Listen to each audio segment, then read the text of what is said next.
먼저 그 한국 경제에 영향을 미치는 세계 정세를 어떻게 봐야 하느냐라는 말씀을 드리겠습니다.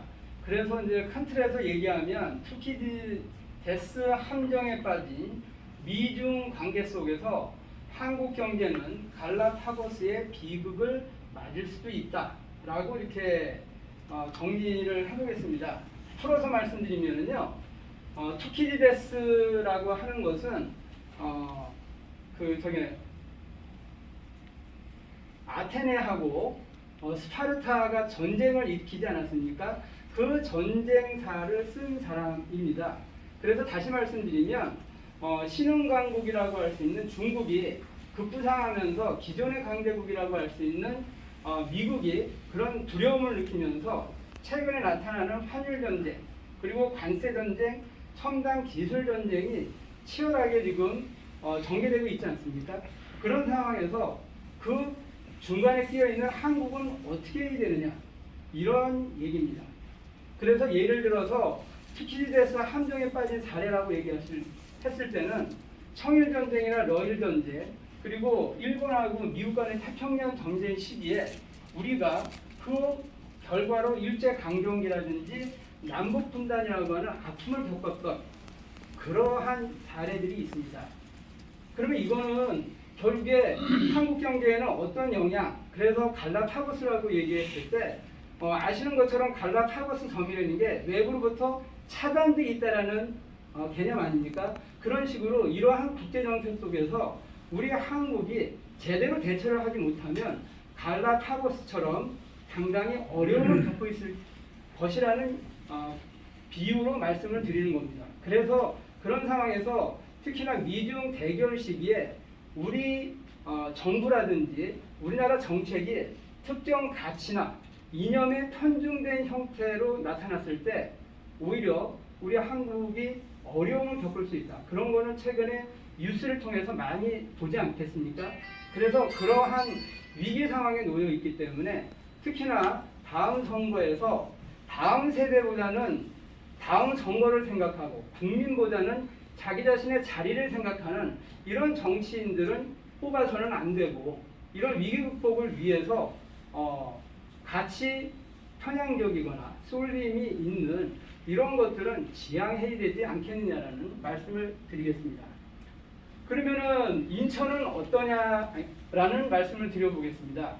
그랬을 때 뭐 다 아시겠지만 인천 같은 경우에는 공항이 있고 항만이 있고 산업단지가 있어서 경쟁력을 누구보다도 갖추고 있지만 수도권 규제로 인해 가지고 여전히 어려움을 겪고 있습니다.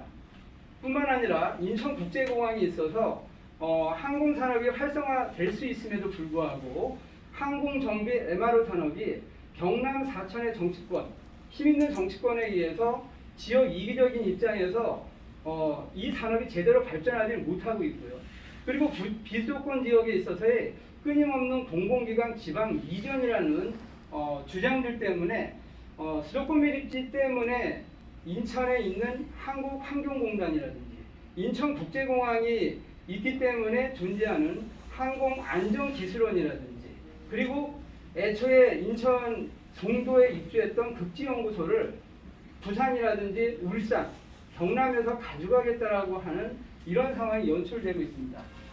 그리고는 뭐 가장 최근에 핫 이슈였고 올해 뜨겁게 이제 쟁점이 됐던 것이 아시는 것처럼 수도권 매립지 문제입니다. 근데 이 그림에서 보는 것처럼 안 켜지네. 이 그림에서 보는 것처럼 이게 인천입니다. 근데 이 주변에 있는 분들이 뭐라고 얘기하냐면 너만 참으면 다들 편하다라고 얘기를 하고 있어요. 그 얘기는 무슨 얘기냐? 수도권 매립지를 계속 인천에서 연장 사용하면 다른 데 다 편하다라는 얘기인데 그걸 언제까지 용납을 해야 되느냐라는 얘기입니다. 그런 측면에서 전력도 보면은 수도권에서 인천이 20-30%를 쓰고 나머지 서울이 40% 그 이상을 쓰고 있는데 여전히 전력은 인천에서만 지금 만들고 있고, 그래서 영흥도 석탄화력발전소에서 끊임없는 미세먼지가 나오고 있음에도 불구하고 태세를 못하고 있는 현실입니다. 그러면 이러한 모든 것들을 시민들한테 알리려고 하는데 알릴 수 있는 도구가 없어요. 왜 없냐 하면 인천에는 KBS 방송국이 없거든요. 근데 수신료를 보면은 경기도가 제일 많이 내고요. 한 1,100억 정도. 2017년도 기준이죠.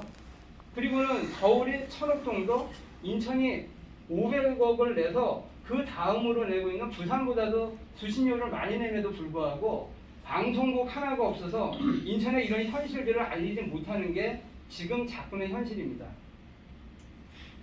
그러면 인천의 정치권은 무엇을 하느냐를 돌아볼 수밖에 없죠.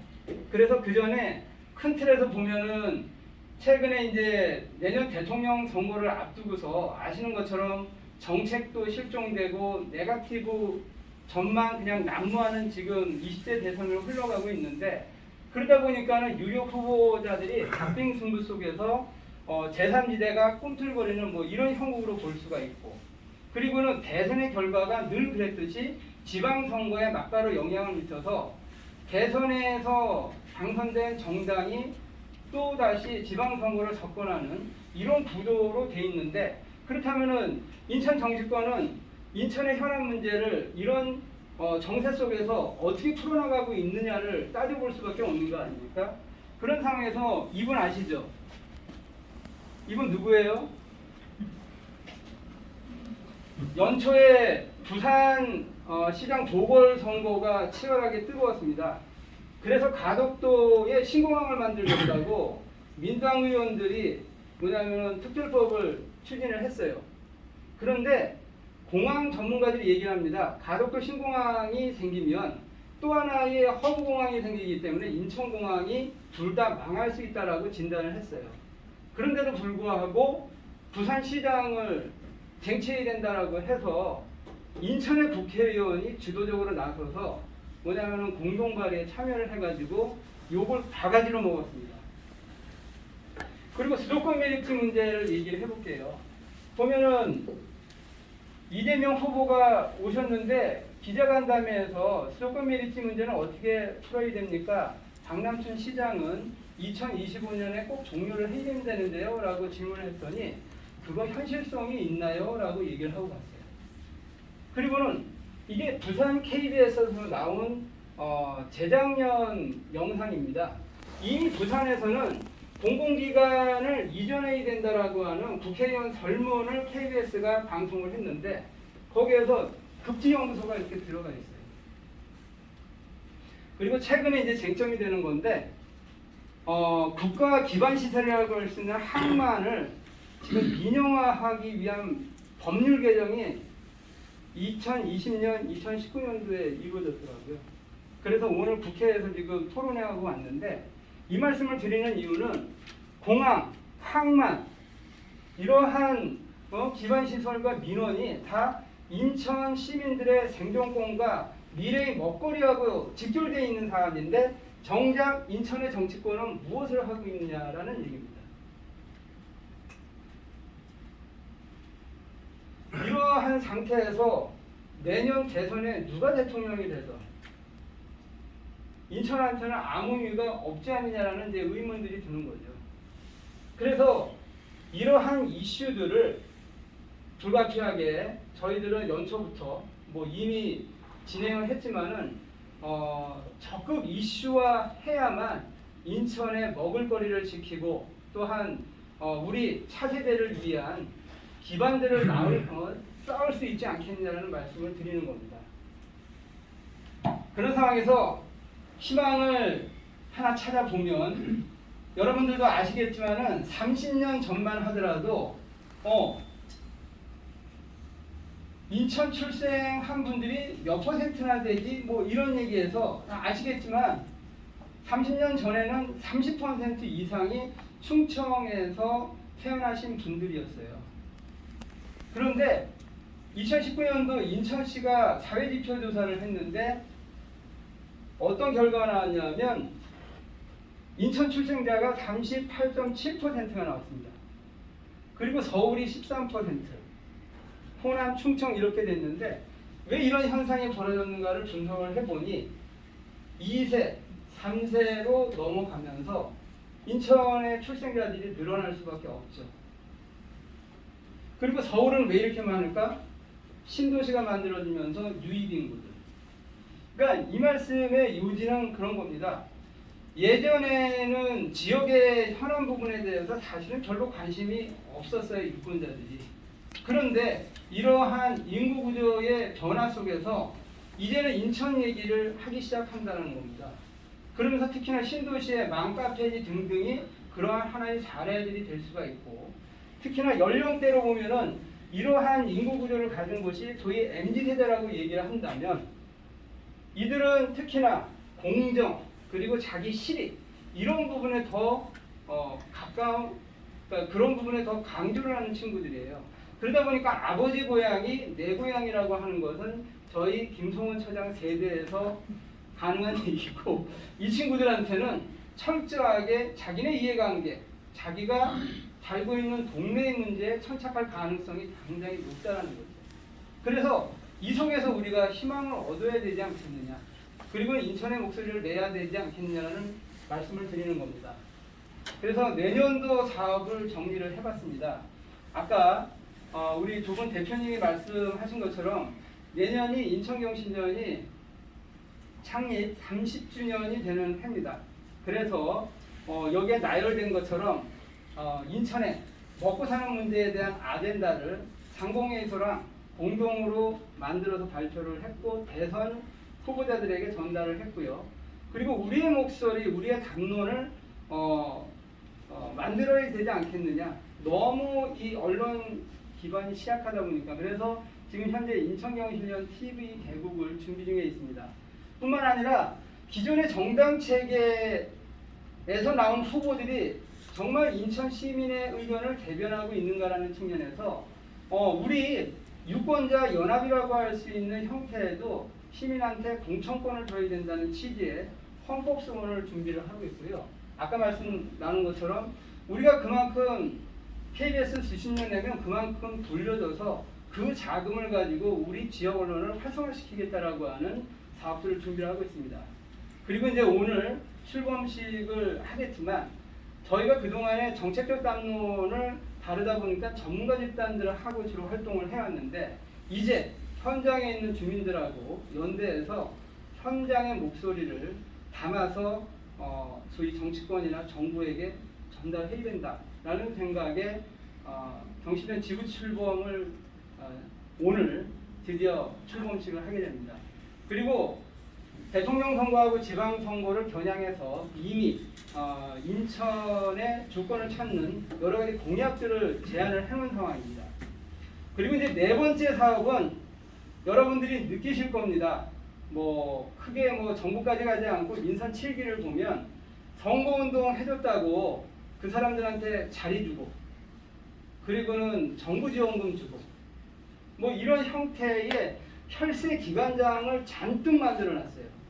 근데 이 사람들이 자리 유지하려면 어떻게 해야 되죠? 아마 선거 앞두고서 선거운동을 할 가능성이 높습니다. 그래서 인천경신전은 이 감시활동을 전폭적으로 정면적으로 개시해야 되지 않겠냐는 말씀을 드리면서, 특히나 선거 후에 농공생산식 자리 만드는 것, 위원회라든지 센터나 등등, 그리고 무능력한 사람들의 낙하산 인사, 이런 부분에 대해서 저희들이 적극적으로 목소리를 높여야 할 때라고 말씀드리겠습니다. 마지막으로 인천 주권찾기 조직위원회라고 정치적 중립을 지키고 있는 저희 경신전을 비롯해서 오늘 노인자 사장님 오셨지만 YWCA, YMCA 등 뜻있는 단체들과 KBS 수신료 인천 환원 캠페인, 그리고 공공기관 이전이 부당하다라고 하는 반대 활동, 아까 말씀드렸던 항막 민영화, 저지 운동 등을 전개할 계획입니다. 보시는 것처럼 작년에 30주년 기념사업 추진 공동단장님들의 출범식을 가졌습니다. 각계의 전문가이시면서 든든한 그 자리에서 크게 역할하시는 분들을 모시고 출발을 했는데요.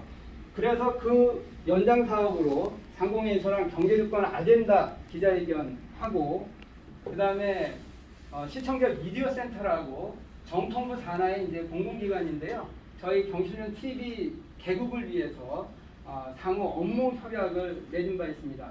그리고 밑에서 보시는 것은 요번 대선을 겨냥해가지고 경제주권 아젠다 그리고 인천주권 아젠다, 그러니까는 인천의 공약들을 후보자들한테 전달하기 위해서 시당과 미팅을 갖고 전달식을 한 사진입니다. 뭐 결론적으로 말씀드리면 이게 19년도 저희 후원행사 사진인데요. 옛날에 그분들이 다시 모였으면 좋겠습니다. 근데 2년 동안에 정말 인천은 코로나 때문에 아무것도 못했습니다. 그런데 오늘 여러분들이 다시 모였거든요. 그래서 여러분들과 함께라면 인천의 목소리 그리고 인천의 주권을 확실하게 찾을 수 있다라는 확신 속에서 오늘 발표를 마치겠습니다. 감사합니다.